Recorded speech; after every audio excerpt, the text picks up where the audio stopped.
को नमस्कार। कल दिल्ली और कई राज्यों में भयंकर बारिश हुई, जिसके कारण कई जगहों पे पानी भरा हुआ था। हमारे विधायक, हमारे पार्षद, हमारे मंत्री जितना उनसे बन सका उन्होंने मौके पे जाकर काम किया। अधिकारियों को, कर्मचारियों को बुलाकर और जो जरूरी इंतजाम हो सकता था वो इंतजाम किया। लेकिन इस बीच एक अत्यंत दुर्भाग्यपूर्ण घटना हुई। लेकिन मैं ये देख रहा हूं कि उस घटना पर भारतीय जनता पार्टी पूरी तरह से मौन है। दिल्ली के एलजी महोदय पूरी तरह से शांत है, मौन है। उनके मुंह से एक शब्द नहीं निकल रहा। वजह क्या है? वजह यह है कि मयूर विहार फेज 3 के इलाके में दिल्ली यूपी के बॉर्डर पे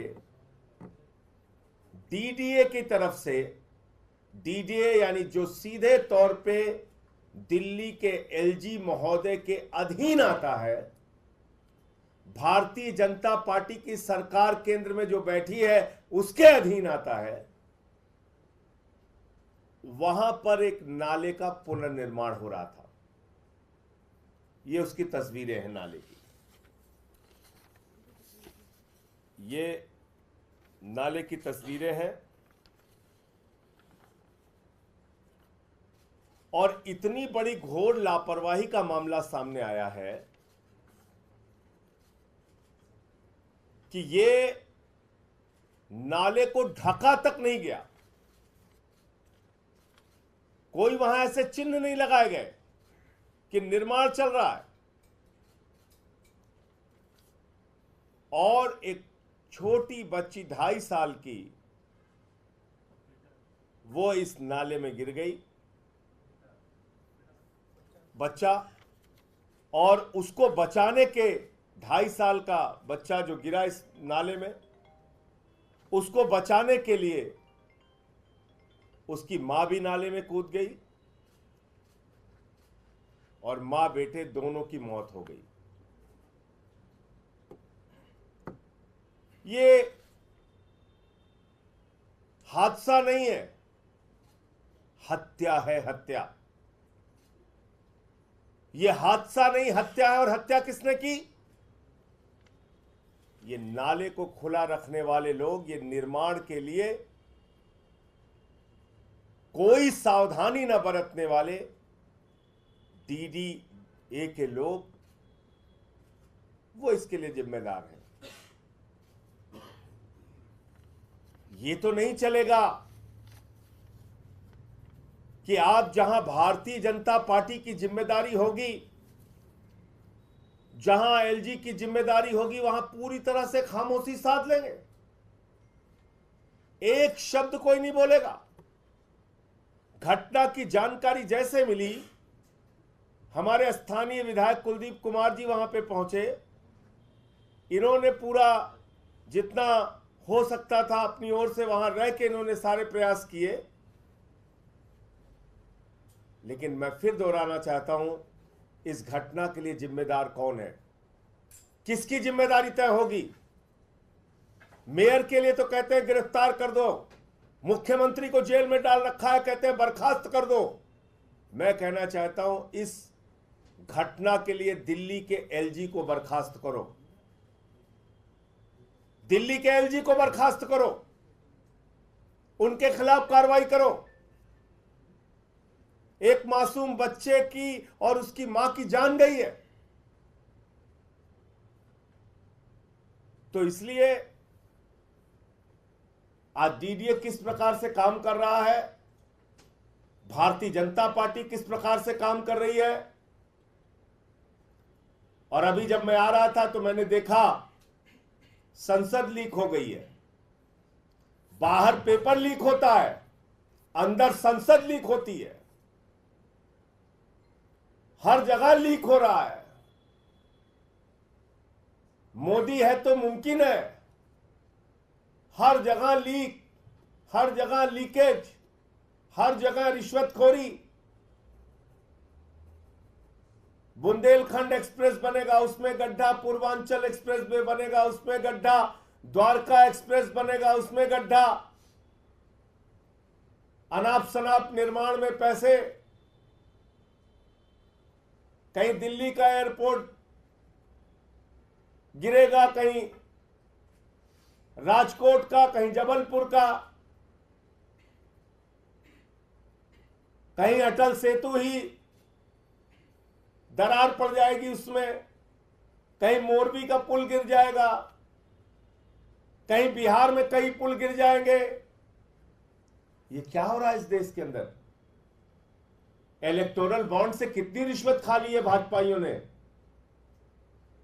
कितना चंदा लूट लिया है, कितने पैसे खा के लोगों की जान जोखिम में डालोगे? अरे पैसे खा रहे थे तो कम से कम इतना तो सोच लेते कि जिस संसद भवन में बैठते हो वहां पे प्रधानमंत्री जी भी बैठते हैं। संसद भवन के अंदर जिन कंपनियों ने काम किया, उन्होंने भारतीय जनता पार्टी को इलेक्टोरल बॉन्ड के जरिए कितनी रिश्वत दी, कितना चंदा दिया, इसकी जांच होनी चाहिए। और एक कंपनी जिसका नाम सामने आ रहा है, इसमें एक महोदय हैं जिन्होंने इसका नक्शा तैयार किया है।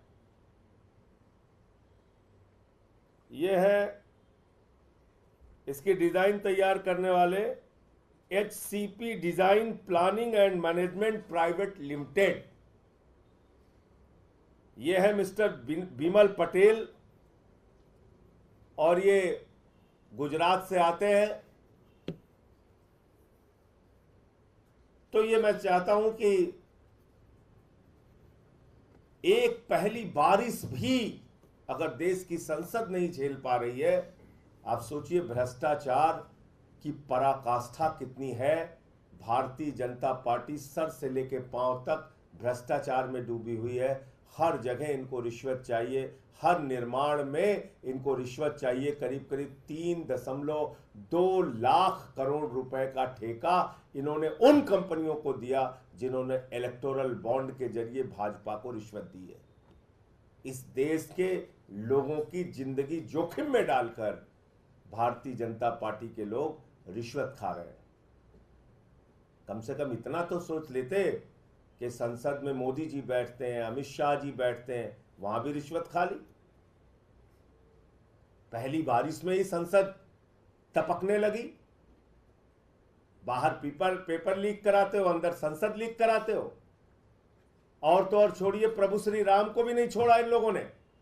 प्रभु श्री राम का मंदिर पहली बारिश में गर्भगृह में टपकने लगा, पानी बरसने लगा, वहां पे गिरने लगा। यही मैं आपसे कहना चाह रहा हूं कि दिल्ली का लॉ एंड ऑर्डर और DDA सीधे तौर पे दिल्ली के LG के अधीन आता है। अगर पुलिस नहीं काम कर रही है, DDA नहीं काम कर रहा है, वहां अपनी कोई जवाबदेही तय नहीं करेंगे, उसके लिए अपनी कोई जिम्मेदारी नहीं लेंगे, उसके लिए बिल्कुल सांप सूंघ जाएगा, कुछ नहीं बोलेंगे, खामोशी की मुद्रा में चले जाएंगे।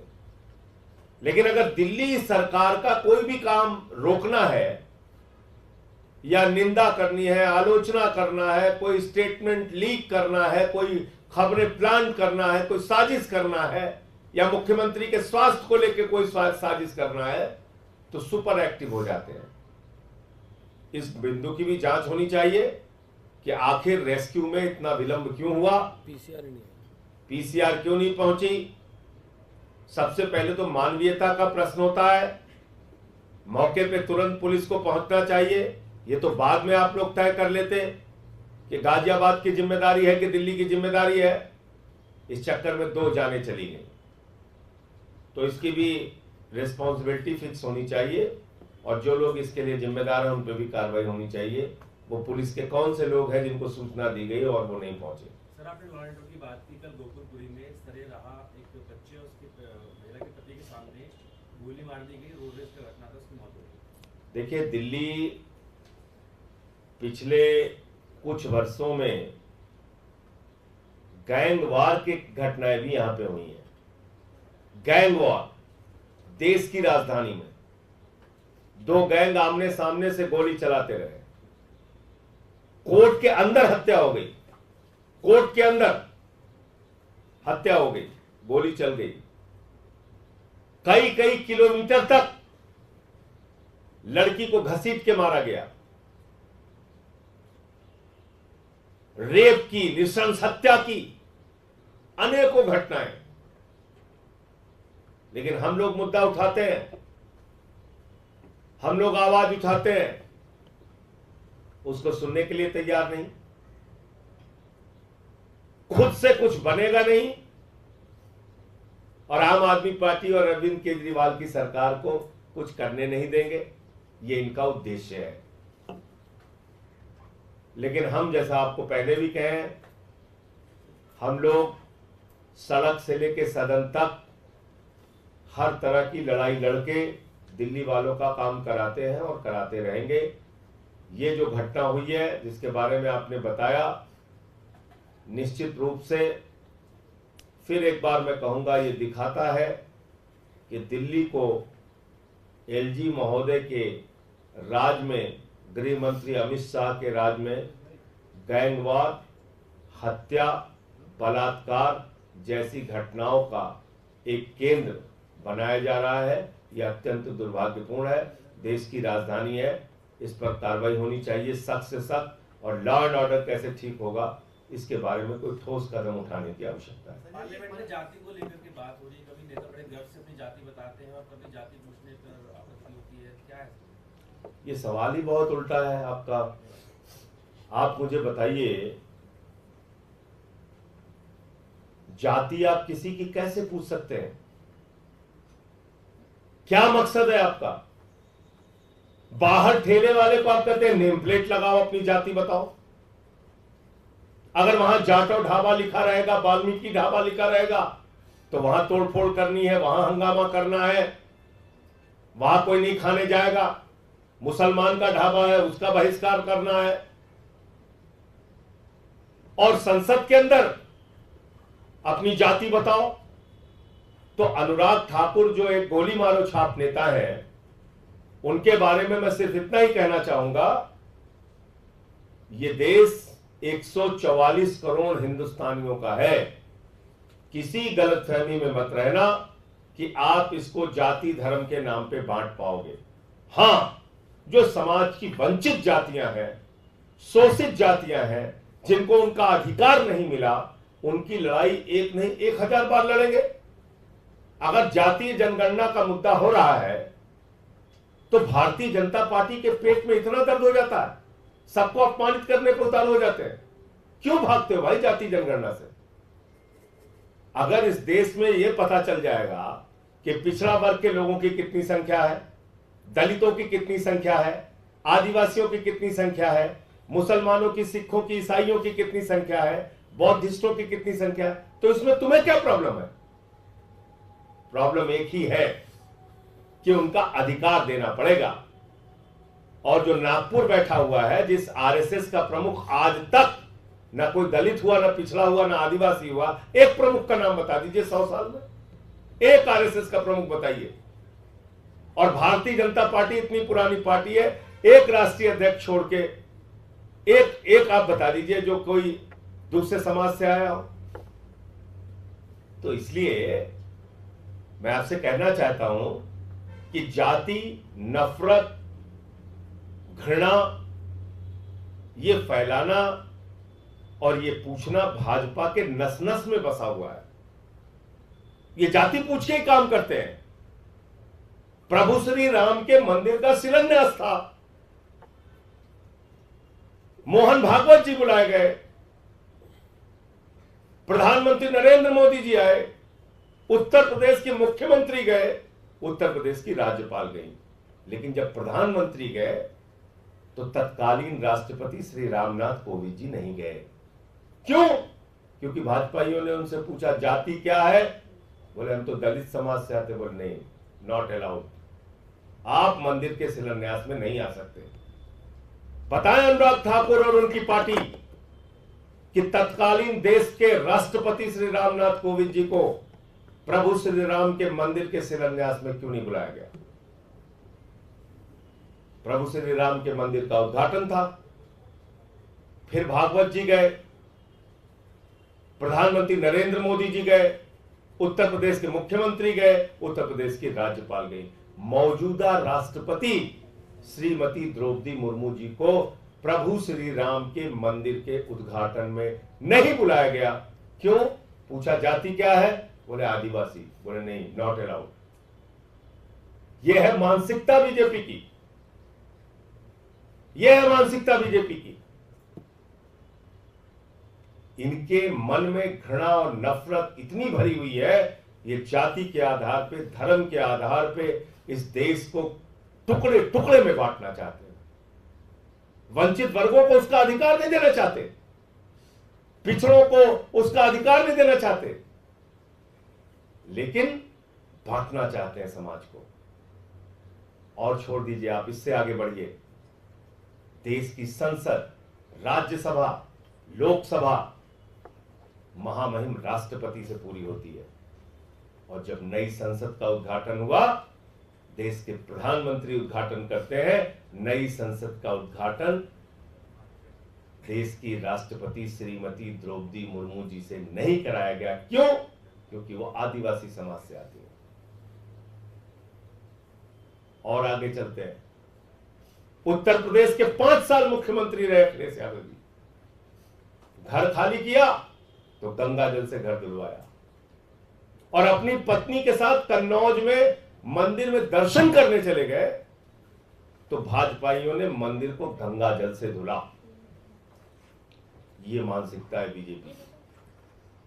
इसलिए अनुराग ठाकुर जो बोल रहा है वो भाजपा की मानसिकता है। वैसे वो गोली मारो छाप नेता है, उसके बारे में ज्यादा टिप्पणी करने की जरूरत नहीं है, लेकिन उसने अपनी पार्टी की मानसिकता को प्रदर्शित किया।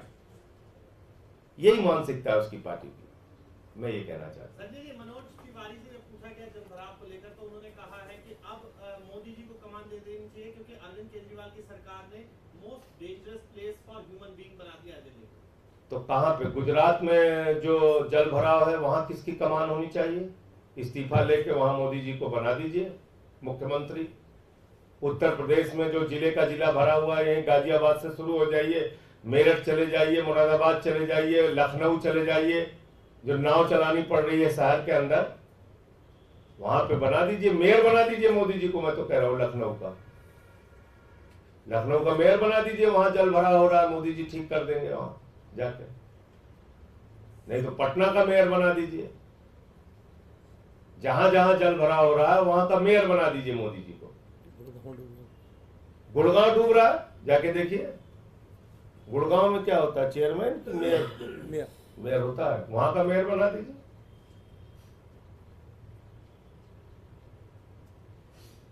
ऐसी बातें करते हैं ये लोग बेसिर